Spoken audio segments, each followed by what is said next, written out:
Misi besar Harimau Selatan, kini bersambung di bumi Jepun.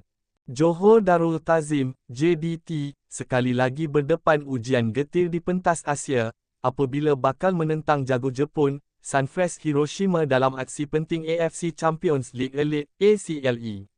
Mampukah skuad kendalian Xisco Munoz mencuri mata berharga, dan mengukuhkan laluan kepusingan kalah mati?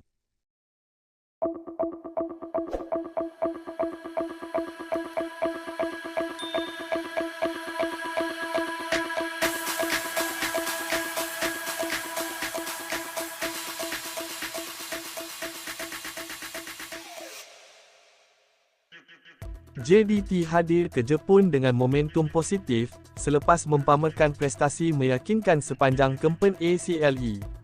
Selepas 6 perlawanan, Harimau Selatan, kini berada di tangga ke-6 dengan 8 mata, hasil 2 kemenangan, 2 seri dan 2 kekalahan, sekaligus masih berada dalam perebutan sengit 8 slot kepusingan kalah mati.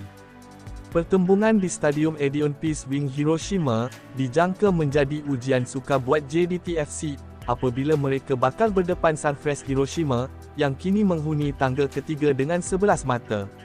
Pasukan Jepun itu juga berada dalam prestasi baik, menang 4 daripada 5 aksi terakhir. Walaupun berdepan cabaran besar, JDT tetap hadir dengan keyakinan tinggi, selepas turut mencatat 4 kemenangan daripada 5 perlawanan terakhir. Keputusan seri 0-0 menentang Shanghai Port sebelum ini, membuktikan skuad Harimau Selatan mampu bersaing dengan kelab elit Asia.